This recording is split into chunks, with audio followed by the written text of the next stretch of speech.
Welcome to my YouTube channel. I am Chen Singh and today we are going to learn how to use since and for. प्रिय विद्यार्थियों, इस video में हम लोग since और for का प्रयोग कैसे किया जाता है सीखेंगे. So let's get started. Since and for are a preposition of time. Since और for preposition of time है, ये समय बताते हैं. Since and for give the answer to the question how long. It means they denote the time. Since और for प्रश्न how long या कितना लंबा समय, इसका जवाब देते हैं. इसका मतलब है कि ये समय बताते हैं, वक्त बताते हैं. सिंस और फोर का प्रयोग नॉर्मली परफेक्ट कंटिन्यूअस टेंसेस में किया जाता है. तो आइए हम लोग मिलकर के इनका प्रयोग सीखते हैं. सिंस और फोर का अर्थ हिंदी में से होता है. यहाँ पर दो वाक्य दिए गए हैं, आप इनको मेरे साथ पढ़िए और फोर का अलग अलग दो अर्थ यहाँ पर समझिए. I have been playing for 2 hours. इस वाक्य में फोर का अर्थ से होता है.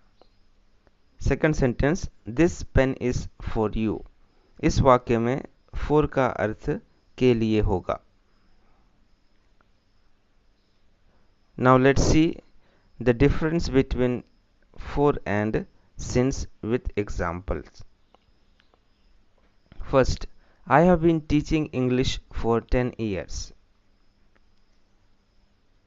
इस वाक्य में for का प्रयोग समय की अवधि को दर्शाता है. यहाँ पर कोई भी 10 साल हो सकता है, हमें कोई निश्चित समय नहीं बताया जा रहा है. जबकि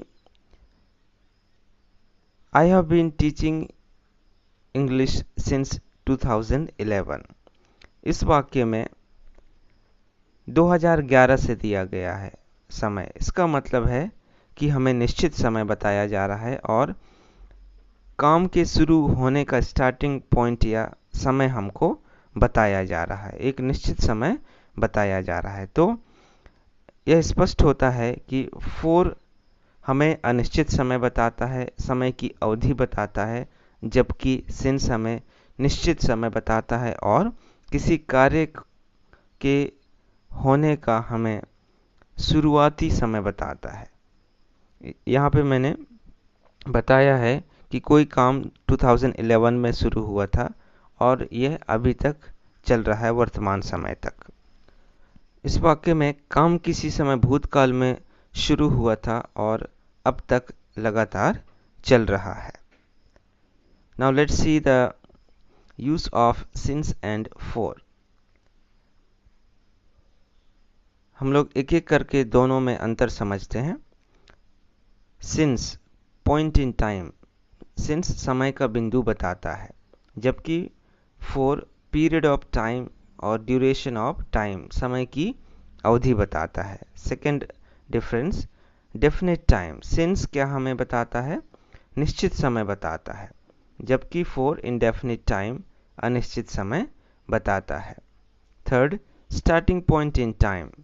सिंस हमें क्या बताता है?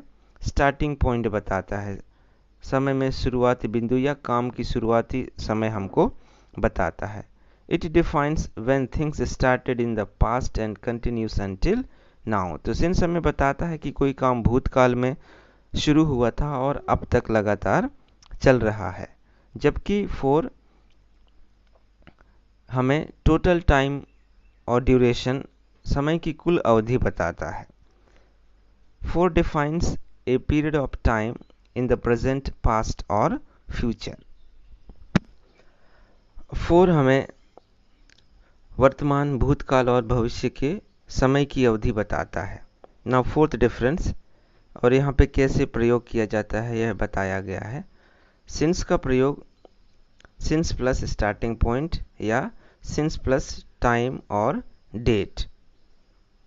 Four plus a length of time या फिर 4 प्लस नंबर या टाइम वर्ड का प्रयोग इस तरीके से किया जाता है. तो इसको आप वीडियो को स्टॉप करके अच्छे से पढ़ सकते हैं.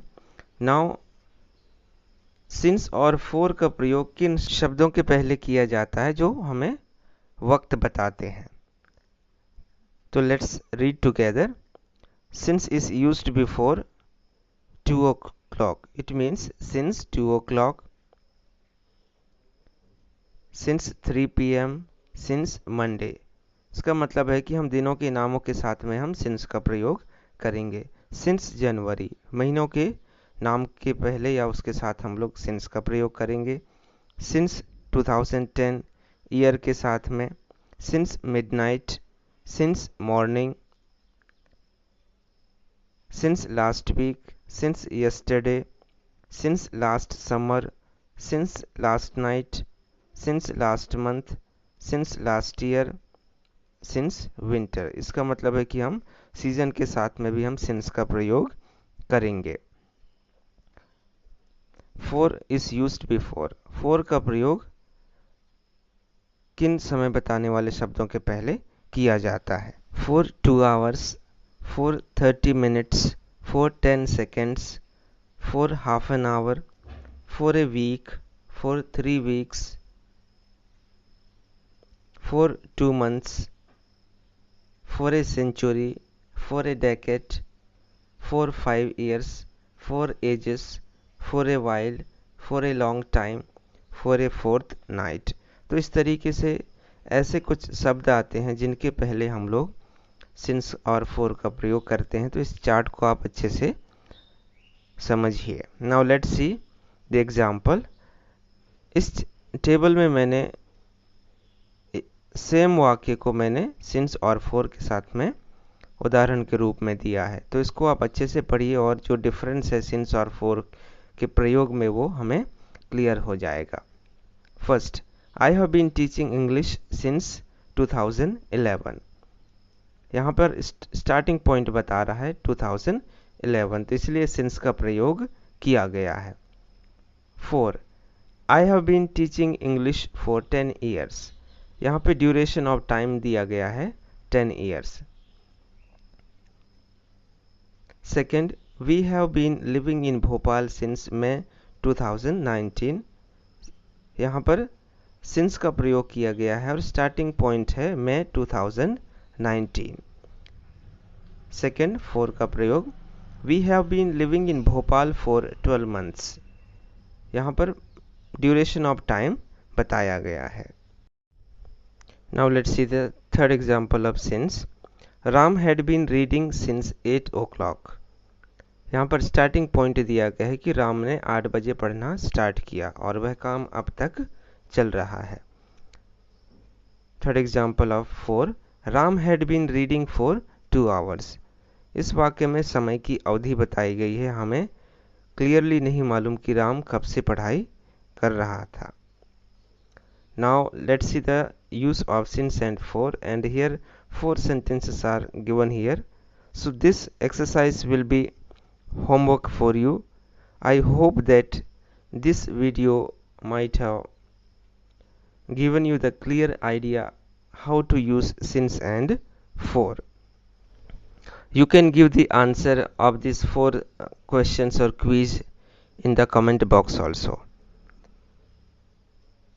So I hope that this video will be fruitful for you. See you in the next video. Have a nice day.